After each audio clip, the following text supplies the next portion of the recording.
Friend, मैं सौरभ कोहली आपका हार्दिक स्वागत करता हूं अपने यूट्यूब चैनल में।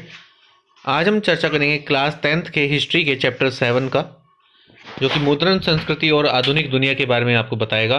मुद्रण संस्कृति और आधुनिक दुनिया क्या है, उसके बारे में हम इस चैप्टर के माध्यम से जानेंगे। तो इसमें इंट्रोडक्शन है। इस अध्याय में हम मुद्रण संस्कृति जैसे किताबों, पत्र पत्रिकाओं, अखबारों, सांस्कृतिक और धार्मिक ग्रंथों के विषय में जानकारी प्राप्त करेंगे, जिनका आधुनिक युग में लाने में बड़ा हाथ रहा है। मुद्रण कला के विकास के बिना कोई शिक्षा असंभव नहीं थी, कोई भी चीज़ असंभव नहीं थी, कोई राष्ट्रीय आंदोलन संभव नहीं थे। इतना बड़ा महत्व मुद्रण कला के विकास में ही संभव हो सका। तो सबसे पहले हम बात करेंगे एमसीक्यू क्वेश्चन की, फिर शॉर्ट आंसर क्वेश्चन की और लॉन्ग आंसर टाइप क्वेश्चन की। तो सबसे पहला क्वेश्चन है, मुद्रण की सबसे पहली तकनीक कहाँ विकसित हुई? तो इसकी तकनीक सबसे पहले चीन में विकसित हुई। चीन में किस कार्य के लिए सबसे पहले किताबें छापी गई थी? तो सिविल सेवा की परीक्षा के लिए, ताकि निपुण व्यक्तियों को की नियुक्ति हो सके। सिविल सेवा की परीक्षा के लिए छापी गई थी। जापान में सबसे पहली छपने वाली किताब का क्या नाम था, जो 1868 ईस्वी के लगभग छापी गई? तो वो था, उसका उत्तर था बौद्ध धर्म से संबंधित पुस्तक डायमंड सूत्र। गुटेनबर्ग कौन था? वो एक जर्मन प्रेस आविष्कारक था। गुटेनबर्ग क्यों प्रसिद्ध है? उसने छापे खाने का आविष्कार किया।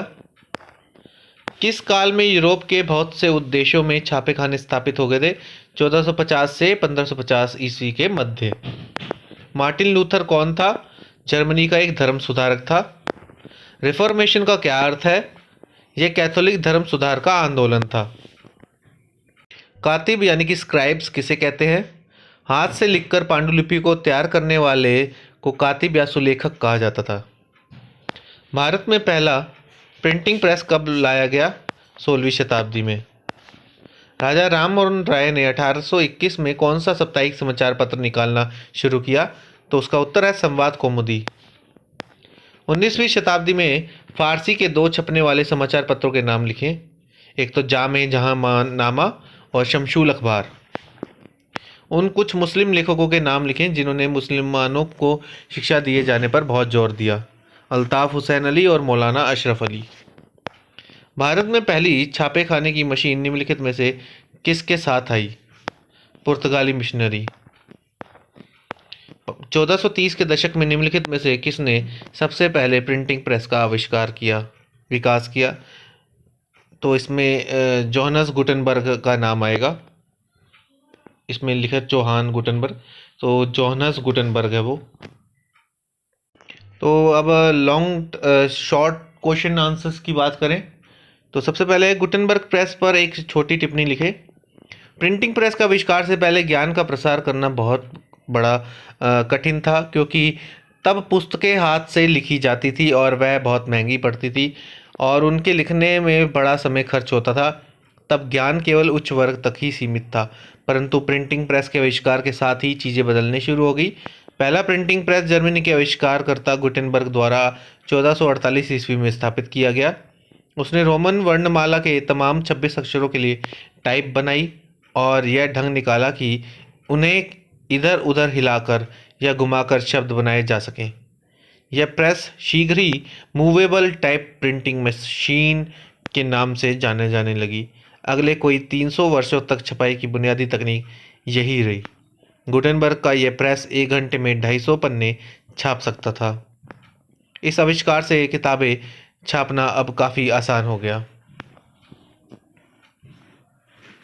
निम्नलिखित के कारण दे मार्टिन लूथर मुद्रण के पक्ष में था और उसने इसकी खुलेआम प्रशंसा की। अथवा में एक प्रश्न है, किन सफलताओं या कारणों से मार्टिन लूथर का नाम प्रसिद्ध है? लूथर जर्मनी का एक पादरी था। यह धर्म सुधार आंदोलन के प्रमुख सुधारकों में से एक था। वह स्वयं रोम गया, परंतु उसे यह देखकर बहुत दुख हुआ कि पोप और पादरी आध्यात्मिक विषयों से बहुत दूर हैं और सांसारिक विषयों में उलझे पड़े हैं।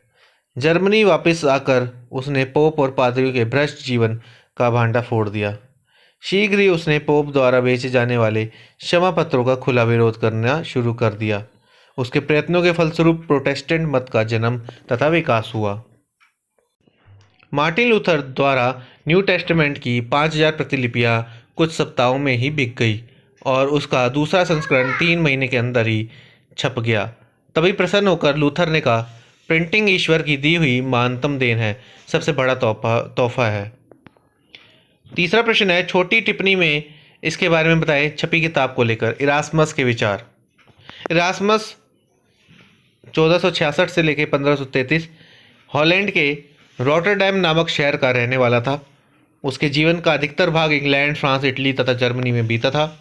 उसने जब देखा कि रोम का पोप सदा भोग विलास में व्यस्त रहता है तथा पादरियों का जीवन भी भ्रष्ट और दुराचारी है, तो वह उनके सांसारिक व वैभवपूर्ण जीवन, भ्रष्ट और दुराचारी तरीके, विलासिता एवं धन लोलुपता का कट्टर विरोधी हो गया।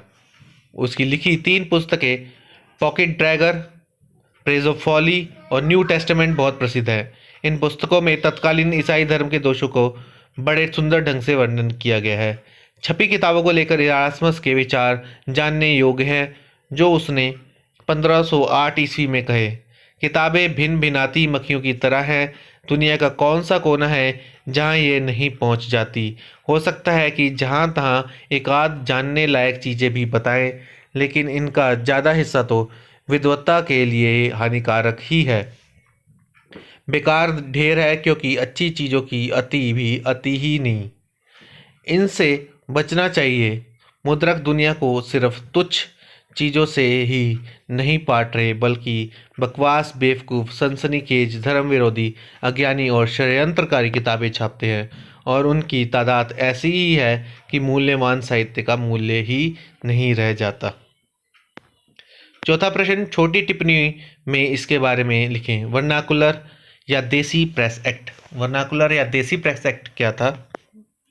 तो वर्नाकुलर प्रेस एक्ट 1878 ईस्वी में ब्रिटिश सरकार द्वारा भारतीय भाषाओं में छपने वाले समाचार पत्रों पर अंकुश लगाने के लिए जो कानून पास किया गया, वह वर्नाकुलर प्रेस एक्ट के नाम से जाना जाता है। उन दिनों अंग्रेजों के 2 विरोधी, रूस और जर्मनी, काफ़ी उन्नति कर रहे थे। इसलिए लॉर्ड लिटिन यह चाहता था कि कोई भी समाचार भारत से बाहर ना जा सके। इस उद्देश्य से उसने 1878 ईस्वी में वर्नाकुलर प्रेस एक्ट पास किया, जिसके अनुसार दैनिक समाचार पत्रों को ऐसे समाचार छापने से रोक दिया गया जो गवर्नमेंट के विरुद्ध हो रहे थे। अंग्रेजी समाचार पत्रों को स्वतंत्र छोड़ दिया गया। इसलिए भारत में इस अन्याय के विरुद्ध बहुत रोष फैला, गुस्सा यानी कि हुआ। निम्नलिखित के कारण, 5वां प्रश्न है, निम्नलिखित के कारण महात्मा गांधी ने कहा कि स्वराज की लड़ाई दरअसल अभिव्यक्ति, प्रेस और सामूहिकता के लिए लड़ाई है। तो इसके बारे में बताना है। महात्मा गांधी ने यह शब्द 1922 ईस्वी में असहयोग आंदोलन के मध्य कहे। उनके अनुसार अभिव्यक्ति की स्वतंत्रता, प्रेस की स्वतंत्रता एवं सामूहिकता की आज़ादी के बिना कोई भी राष्ट्र जीवित नहीं रह सकता। यदि देश को विदेशी उपनिवेशवाद से स्वतंत्र होना है, तब यह सभी स्वतंत्रताएं बहुत ही आवश्यक है। राष्ट्रवाद के उत्थान के लिए इन तीनों स्वतंत्रताओं का होना अति आवश्यक है। महात्मा गांधी को इस स्वतंत्रताओं के महत्व का पता था, इसलिए उन्होंने उन पर जोर दिया। इस 3 स्वतंत्रताओं के महत्व के विषय में 1922 ईस्वी में उन्होंने जो शब्द कहे वह इस प्रकार है। वाणी की स्वतंत्रता, प्रेस की आज़ादी, सामूहिकता की आज़ादी। भारत सरकार अब जनमत को व्यक्त करने और बनाने के इन 3 ताकतवर औजारों को दबाने की कोशिश कर रही है। स्वराज खिलाफत की लड़ाई सबसे पहले तो इन संकटग्रस्त आज़ादियों की लड़ाई है। छठा प्रश्न, मुद्रण संस्कृति ने फ्रांसीसी क्रांति के लिए अनुकूल परिस्थितियां रची।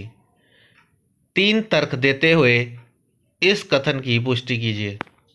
मुद्रण संस्कृति का फ्रांस की क्रांति लाने में क्या महत्वपूर्ण भूमिका रही? इसने ऐसी परिस्थितियां तैयार कर दी जो फ्रांस की क्रांति के लिए उत्तरदायी बनी। मुद्रण संस्कृति के तर्क के सिद्धांत पर जोर दिया गया और ऐसे में पुरानी मान्यताओं का कोई मूल्य न रहा। ऐसे में लोगों ने चर्च की पवित्रता और राजा की निरंकुशता आदि पर प्रहार करना शुरू कर दिया। छपाई, वाद विवाद और संवाद की नई संस्कृति को जन्म दिया। ऐसे में हर पुराने विचार और धारणाएं दम तोड़ने लगी। ऐसे में सामाजिक क्रांति का मार्ग साफ हो गया। 1780 के दशक तक राजशाही और उसकी नैतिकता का मजाक उड़ाने वाले साहित्य का अंबार लग चुका था। अब लोग यह नहीं कह सकते थे कि राजशाही तो भोग विलास में डूबी रहे और लोग भूखे मरते रहे। 7वां प्रश्न है, निम्नलिखित के कारण दे वुड ब्लॉक प्रिंट या तख्ती की छपाई यूरोप में 1295 के बाद आई। तो 1295 ईस्वी में महान खोजी मार्को पोलो नामक यात्री काफ़ी समय की खोज के बाद इटली वापस लौटा, तो उसने वुड ब्लॉक प्रिंट या तख्ती की छपाई का ज्ञान यूरोप वासियों को दिया। इसी कारण छपाई के इस ढंग की छपाई यूरोप में 1295 ईस्वी के बाद पहुंची। अगला प्रश्न है, मुद्रण संस्कृति ने भारत में राष्ट्रवाद के विकास में क्या मदद की। तो राष्ट्रवाद के उत्थान में मुद्रण संस्कृति का योगदान है इस प्रकार। आपसी वाद विवाद होने पर भी यह मानना पड़ेगा कि प्रिंट ने विभिन्न इलाकों के लोगों को एक मंच पर लाने और उन्हें जोड़ने का काम भी किया। तिलक कहाँ के रहने वाले थे, गांधी कहाँ और लाला लाजपत राय कहाँ के, परंतु प्रिंट के माध्यम से उन्हें आपस में पिरोने और एक साथ मिलकर कार्य करने के लिए प्रेरित किया। ऐसे में भारत में राष्ट्रवाद के विकास में बड़ी मदद मिली। मुद्रण संस्कृति ने भारत के लोगों में एक नई प्रकार की राजनीतिक चेतना को जगाकर भारत में राष्ट्रवाद की गति को तीव्रता प्रदान की और भारत की स्वतंत्रता में महत्वपूर्ण सहयोग दिया। भारतीय प्रेस ने भी राष्ट्रीय भावनाओं को देश के एक कोने से दूसरे कोने तक फैलने में बड़ा सहयोग दिया। अमृत बाजार पत्रिका, the Kesari, the new India, the Hindu, the leader आदि पत्र पत्रिकाओं ने राष्ट्रीय आंदोलन को शक्तिशाली बनाने में सराहनीय कदम बढ़ाया।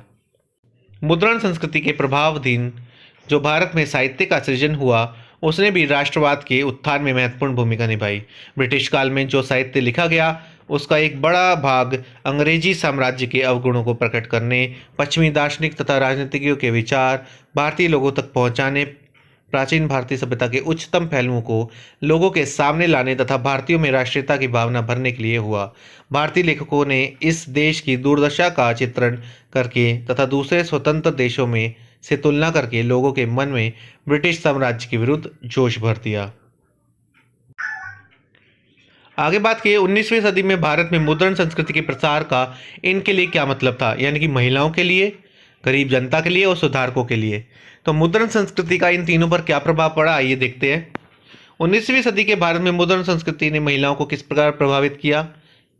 तो सबसे पहले मुद्रण संस्कृति और सुधार। 19वीं शताब्दी में मुद्रण संस्कृति ने समाज सुधारकों की भारतीय समाज और धर्म को सुधारने में विशेष सहायता की। विभिन्न समाचार पत्रों एवं पत्रिकाओं द्वारा उन्होंने भारत में फैली विभिन्न सामाजिक एवं धार्मिक कुरीतियों का, जैसे सती प्रथा, बाल विवाह, मूर्ति पूजा, जाति प्रथा और ब्राह्मणों के प्रभुत्व का घोर विरोध किया। इसी मुद्रण शक्ति का सहारा लेकर अनेक इस्लाम धर्म के सुधारकों, विशेषकर सर सैयद अहमद खान ने पर्दा प्रथा तथा अज्ञानता का विरोध किया। यह मुद्रण संस्कृति का ही परिणाम था कि उन सुधारकों के विचार साधारण लोगों तक पहुँचे और उनमें इस चेतना का संचार हुआ कि वह अपने समाज और धर्म को कुरीतियों और अंधविश्वासों के बचाए और उन्हें प्रगति के पथ पर ले जाए। यह प्रिंट मीडिया का ही प्रताप था कि लोग सुधारकों की बात को सुनने लगे और समाज को साफ करने में उनका साथ देने लगे। मुद्रण संस्कृति और महिलाएं। मुद्रण संस्कृति की महिलाओं की काया पलटने में भी महत्वपूर्ण भूमिका रही। अब महिलाओं के जीवन, उनकी समस्याओं और भावनाओं के विषय में बहुत कुछ लिखा जाने लगा। धीरे धीरे परिवार के विभिन्न सदस्य महिलाओं को पढ़ने, पढ़ाने और लिखाने लगे और उन्हें स्कूल और कॉलेजों में भेजने लगे। फिर क्या था, उनमें से कई महिलाएं पढ़ लिखकर महान लेखिका बन गई। ऐसी महिलाओं में कैलाश शाबिनी देवी, ताराबाई शिंदे और पंडिता रामाबाई के नाम स्वर्ण अक्षरों में लिखने योग्य हैं, जिन्होंने औरतों के दयनीय हालात के बारे में जोश और रोश से लिखा। उनके लेखों से महिलाओं में नई जागृति आई।